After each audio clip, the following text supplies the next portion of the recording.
Bonjour, je m'appelle Béatrice Adam, je suis kinésithérapeute spécialisée dans le coaching santé. Alors aujourd'hui, on aborde le noisetier, mais pas avec ses noisettes, mais plutôt avec ses chatons et son écorce. Si vous êtes nouveau sur la chaîne, c'est le moment de vous abonner en cliquant sur le bouton s'abonner et sur la petite cloche pour recevoir toutes les notifications. C'est parti!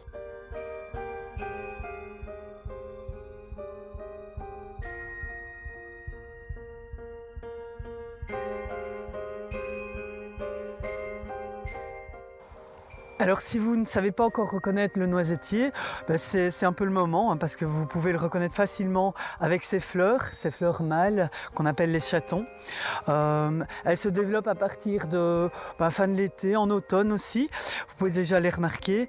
Et au début elles sont brunes, grises et puis elles deviennent un petit peu jaunes et vertes.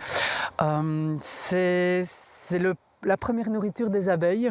Au printemps, il y a du pollen, c'est aussi le premier pollen qui va aller irriter les personnes qui sont un petit peu plus fragiles. Alors les chatons sont très riches en protéines, il peut y avoir jusqu'à 20% de protéines. Il y a aussi du calcium, du magnésium, du potassium, des vitamines B1, B2 et aussi on trouve de l'acide salicylique, ce qu'on retrouve dans l'aspirine et certains acides gras essentiels. Donc on peut utiliser les chatons séchés et puis on va les broyer en farine. En Bosnie, c'est couramment utilisé. Alors vous pouvez les mettre dans vos pâtisseries, dans vos recettes en général pour avoir beaucoup de protéines dans votre alimentation. Et du coup, vous n'avez plus besoin de manger des chenilles, vous pouvez manger les chatons des noisetiers.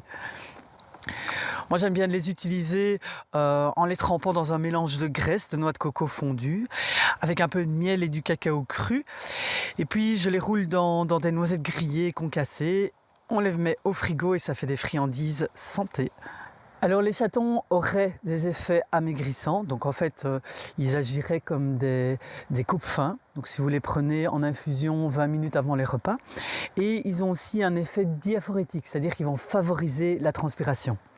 Le noisetier porte des fleurs mâles et femelles distinctes mais sur le même pied. Alors les fleurs mâles, on les a vues, ce sont les chatons, et les fleurs femelles sont des très petites en forme de bourgeons. Et alors on voit des stigmates rouges vifs. Elles viennent après les fleurs mâles sur un même individu mais pour favoriser les croisements. Et après elles donneront les noisettes. Le noisetier se reconnaît aussi avec ses multiples tiges qui partent d'un tronc commun et avec son écorce brune et lisse sur laquelle on voit des lenticelles blanchâtres. On va le trouver en lisière de forêt, au bord des rivières et dans les haies. On va aussi utiliser son bois très souple pour faire de la vannerie, pour faire des clôtures, pour délimiter un compost et bien l'aérer. On l'utilisait aussi pour faire les baguettes, les fameuses baguettes de sourcier. En hiver, le gibier, mais aussi les moutons, vont s'attaquer à l'écorce des arbres s'ils ne trouvent plus assez de minéraux, de protéines dans leur alimentation. Et ici, l'été dernier, une tempête avait arraché une grosse branche du pommier et c'est seulement à l'automne que les moutons ont commencé à l'écorcer.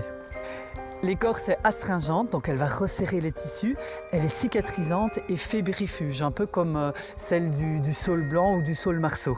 Alors on va en faire une décoction, donc on va prendre une poignée d'écorce, la mettre dans de l'eau, faire bouillir pendant 10 minutes et puis on pourra boire cette décoction pour faire diminuer la fièvre. On pourra l'utiliser aussi en application sur les hémorroïdes ou sur les ulcères variqueux ou sur les plaies pour favoriser la cicatrisation. Voilà, si cette vidéo vous a plu, merci de liker et partager pour augmenter sa visibilité. À très bientôt, ciao!